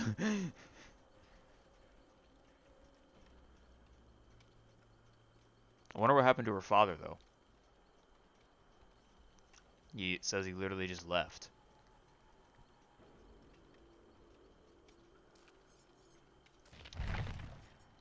I'll get to the survivors in a second, because I do kind of want to read them too. But I need to pee first. I'll be right back. Give me like 1 minute.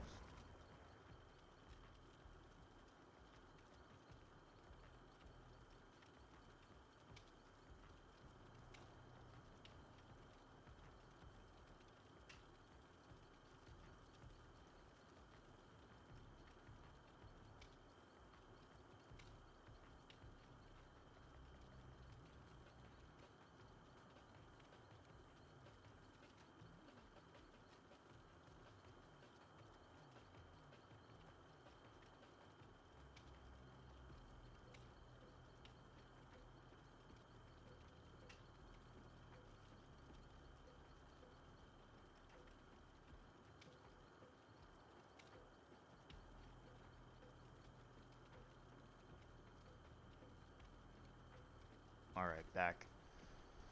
Let's see who this guy is. Growing up, Renato acted less like a child and more like a scientist studying the world and people around him. He would poke classmates in the face or stand too close to them, curious to see their reaction. Okay. It was no surprise that young Renato had a hard time making friends. He was often the target of bullies, especially when started advancing through school. He started advancing through school, sitting in classes with kids a year or two older than him. It's still and still outperforming them. It did not ingratiate Renato with his peers. Renato enjoyed two things: solving puzzles and annoying his older sister, Delita. It was his way of showing his love. Renato saw how easily Delita won over kids and adults alike and wanted to be like her. So when Delita started to take an interest in flying kites, Renato did that too. His parents knew Renato needed help socializing. When he turned 13, they volunteered Renato to work at Uncle Inacio's kite shop on the beach during the summer. Delita was making new friends there, maybe he would too. Instead, Delita spent the day telling Renato what to do, which annoyed him more than anything. The bickering got so bad that Uncle Inacio had to teach them the art of kite fighting to settle their differences. Renato loved it immediately. He enjoyed kite fighting so much he didn't even mind when he lost. As Inacio expected, they started to fight less and play more. If only Renato had such luck with other people. Delita would tell him to stop being so competitive with the kids they were teaching to kite fight, but Renato wouldn't listen. He hated it when anyone told him what to do. When Delita started spending less time at the shop to focus on her modeling, Renato had to step up as teacher. More than anything, he would hear how much everyone missed his sister. Renato graduated from high school 2 years early, and his parents suggested he take some time to do charitable work. University or an early career could wait. Renato just wanted to be left alone and treated like an adult. Delita suggested that Renato find a place to play guitar. If he could practice his guitar playing and put himself out there, Delita promised that the family would finally stop telling him what to do all the time. That was music to his ears. Renato decided to volunteer at a local retirement home. First, he played guitar for the residents, then he started helping out in the kitchen, and before he knew it, Renato was learning what it meant to truly care about other people. To make the effort to help others without getting anything in return. For the first time, Renato felt like he had the power to make people's lives better. This new insight came in handy when Thalita was at a crossroads of her own. She wanted to pursue modeling and acting, but she missed the kite shop more than anything else. Renato didn't do more than listen when Thalita needed someone to talk to, but after many late nights and long chats, Thalita emerged with a new sense of purpose. Sorry. Yawn came out of nowhere.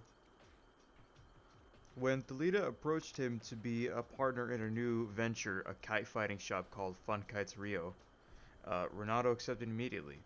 Building a business from scratch would be the ultimate puzzle. Renato's analytical mind helped the shop in those early months. He encouraged Shalita to use her fame as a model to help market the shop, and booked her into conventions and symposiums across the country to get the word out about Fun Kites Rio. Over time, the shop built up much of a following that when Thalita suggested they stage a kite fighting tournament, it seemed like a no-brainer. The tournament was a flurry of activity. All day, friends and strangers alike would approach Renato and thank him for his hard work. Kite fighting meant something to these people, it made their lives better, and Renato contributed to their overall happiness and well-being. Before he knew it, the tournament was over and the moon was high in the sky. It didn't matter that he was tired or hungry out in some remote field picking up garbage. It was all worth it. He only stopped cleaning when he noticed something up above, a drone. Oh god.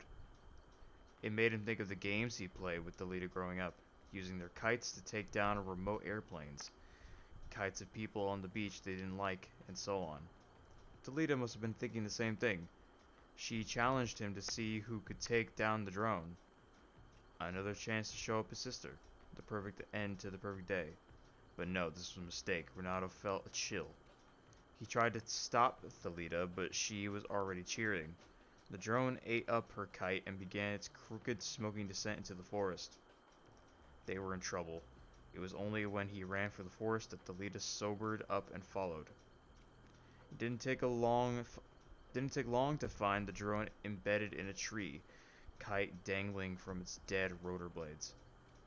The sharp string dug into Renato's fingers as he worked the knots. He nearly had the kite free when a bloody hand reached out from the dark forest and grabbed him. Renato jumped at the sight of the injured man. He was raving, babbling, desperate for help.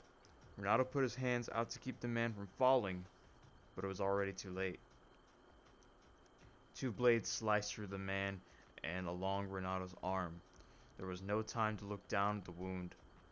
The blades were up in the air, the man was cut in half, and a woman clad in armor accompanied by a drone like the drone Thalita drowned, was standing before him. Renato knew he had to move out, but he couldn't. Time was running out. Then he felt another hand on him, pulling him back. Everything was a blur. The cut in his arm was deep and throbbing, but he knew Thalita had him, and he knew he had to run. The night grew cold as they stomped to hide. Renato struggled to regain his breath, but there was no time. As quickly as they stopped, Thalita was pulling him back again towards an abandoned factory. But there are no factories out here, Renato thought to himself. The factory was even colder than the forest. He clutched his arm, trying to stop the bleeding. His head was swimming. How much blood has he lost already? Delita was guarding him in some dark corner of the factory, and suddenly, she was pulling Renato to his feet, telling him to run. Run where? She said something about a beach. Renato tried to stop her, tried pulling her back, but he was too weak. He couldn't see any beach. All he could see was a black fog closing in on them.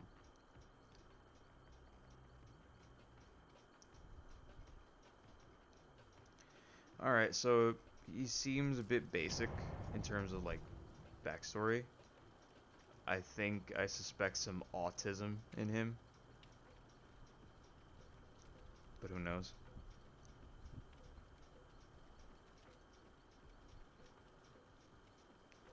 So it seems like these two were the witnesses. Let's read about his sister now.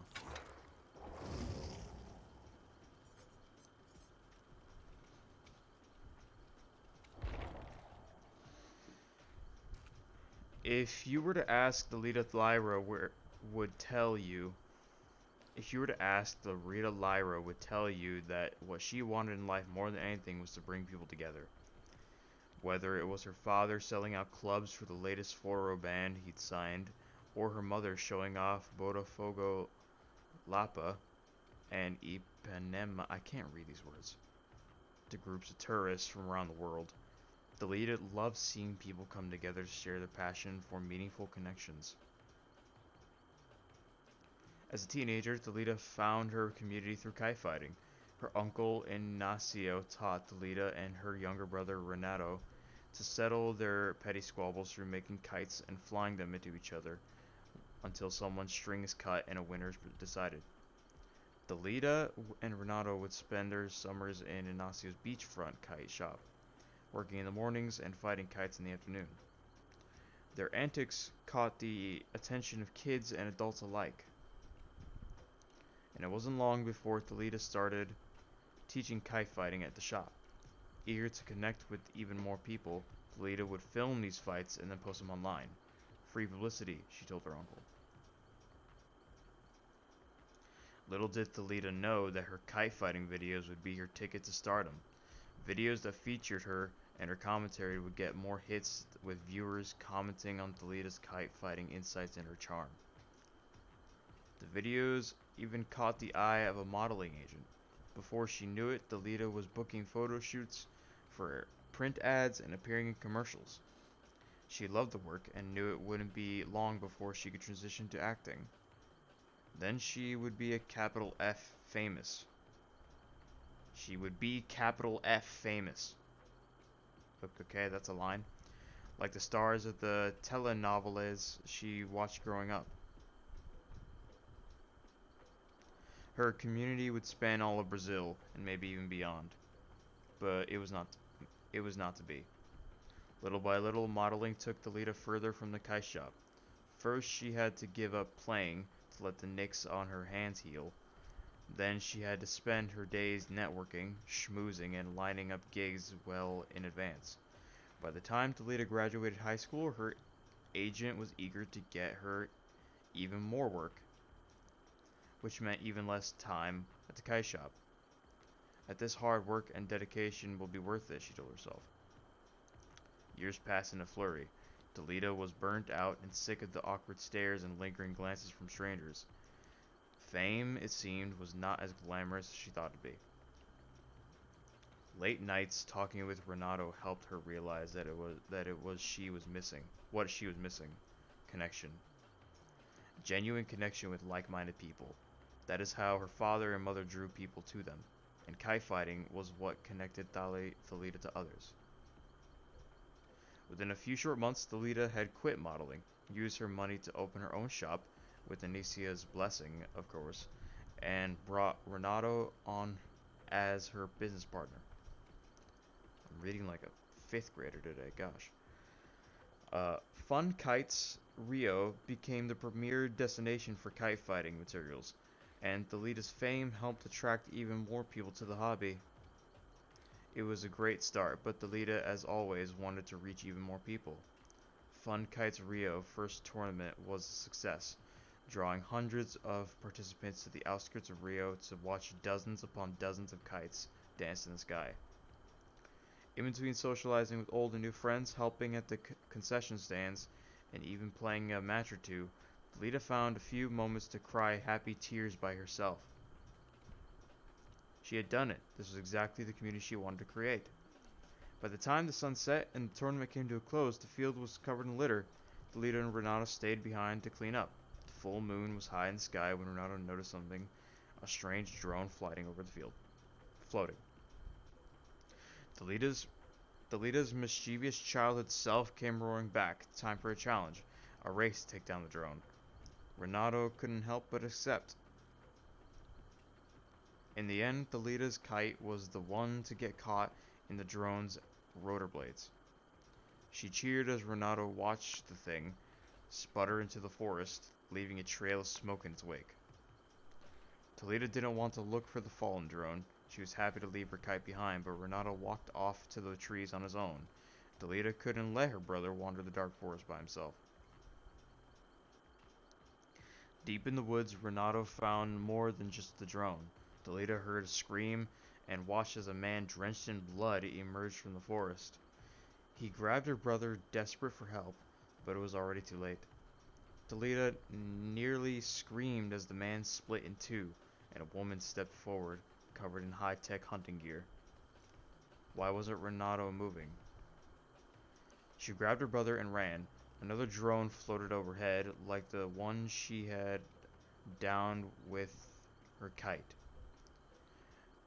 They were the hunter's eyes, and she had plucked one of them from the sky. Renato was in shock, and Thalita saw that his arm had been cut deeply. When? It didn't matter. He was bleeding, and they needed to get to safety. That was when she saw the factory, a rotting brick building collapsing under the weight of time. Thalita led Renato into the factory and found a dark alcove to hide. The hunter followed, and she dragged some wooden beams across the entrance. The only way out, blocked off. Thalita knew time was running out. If the hunter didn't find them first, her drone would. Thalita peeked from their alcove. The factory was changing, its dark and dingy walls dissolving to a bright and sunny landscape. A beach. She found a resolve, a way out, a chance to survive.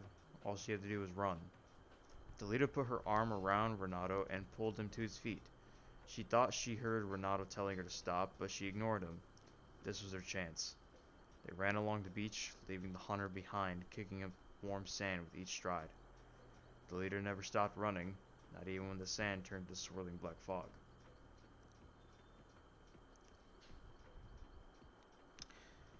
I think the beach is supposed to be a reference to Hooked on You, the dating sim. Although not certain about it.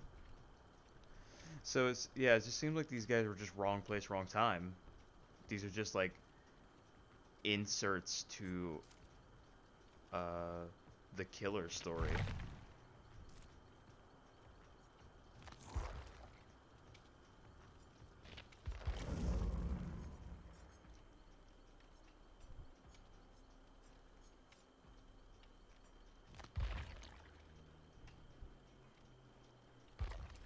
Is there a new map? They keep saying something about a factory. We don't have a factory map in Dead by Daylight. Well, I guess you count the game.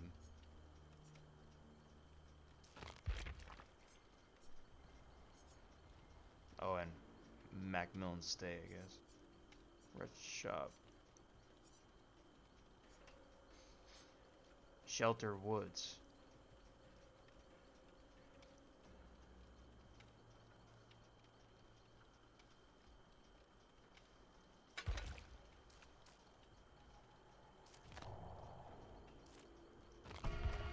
I'm gonna try taking a look at the map, see if it's different. Shouldn't take long. I'm just getting in. Unless it doesn't let me because no one else is here.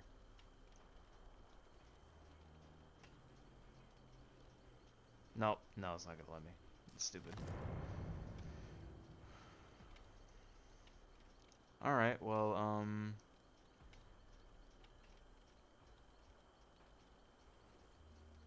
you know, part of me wants to like her, but I just think she's just not strong or scary enough to be liked.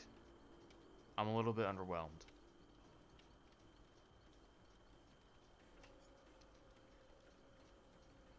What are her perks again? Thwack. Hooking a survivor next to the next breakable wall or pallet you break will make survivors within 32 meters scream and reveal their aura. That's not really much of anything because screaming doesn't really do much for you.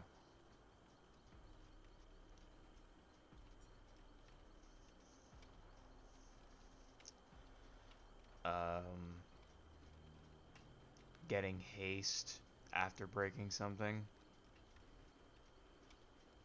That maybe is good. Yeah, it is. It is good because you break a lot of pallets when you're and you can also manually assign your prey by chasing them more. and leverage, it takes longer for them to heal. So yeah, these two perks are decent, and this is just very, very situational or full on bad.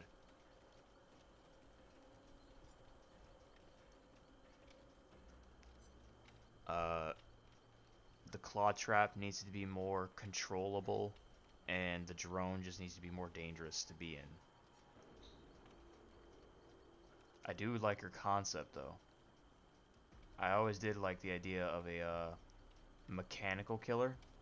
In fact, I thought she would be. When I learned that a new PTB was coming out today, I I assumed it'd be a robotic killer, but an engineering killer is like next best thing, I guess.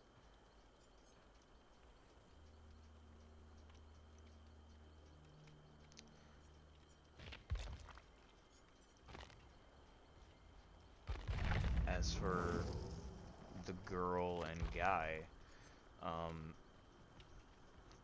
5% increased repair progress after finishing another gen. 6-second vault window for successive quiet vaults. Successive time windows for muted fast vaults. That's pretty cool. And 5% haste after finishing healing, and you both don't do scratch marks.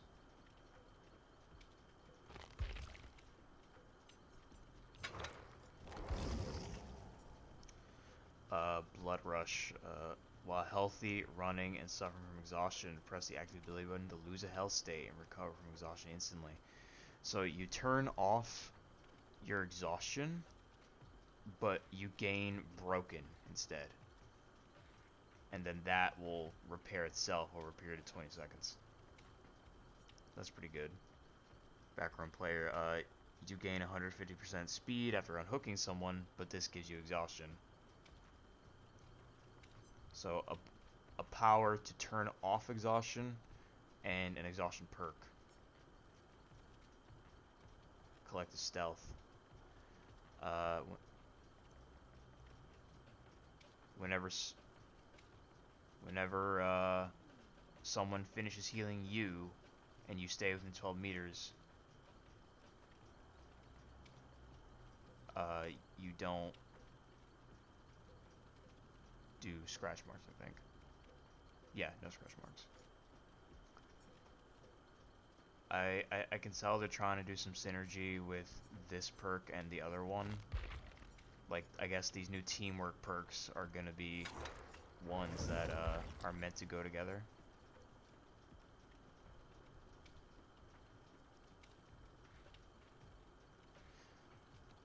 So yeah, this one makes it so you both move 5% faster when 12 meters from each other, and the other removes your scratch marks. Yeah, so they're meant to go together. This also makes me think, since that it has a colon in it, then that is a new type of perk that will be introduced later on, like Scourge hooks and boons. Like there will be more teamwork type perks in the future. I honestly don't know if I will be buying this chapter once it comes out. I don't hate it, but I just feel Dead by Daylight has been getting very stale to me. And yeah, this chapter also feels a bit stale, which sucks because I can't see a lot of potential for the Skull Merchant. Please, just name her something else, please.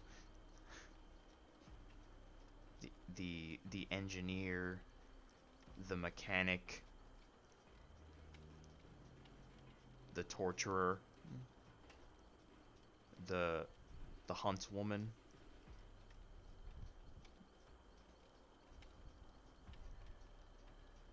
The manga reader. But yeah, It's kind of like a 5 out of 10 for me.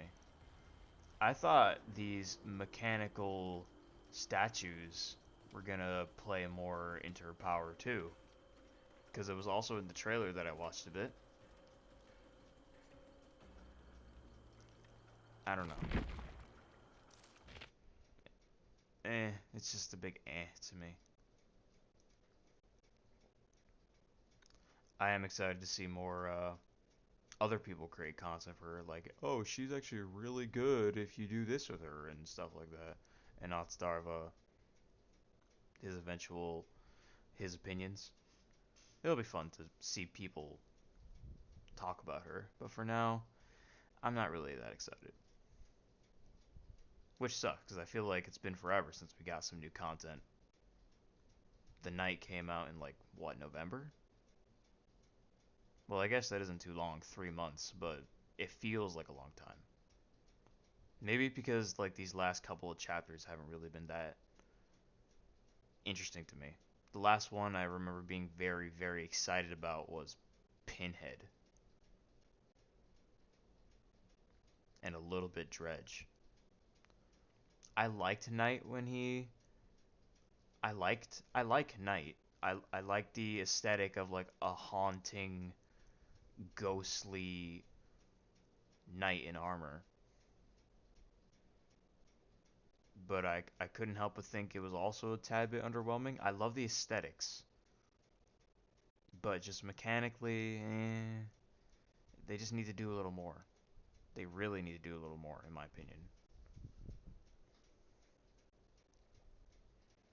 I feel like they're getting a bit stale with their creativity.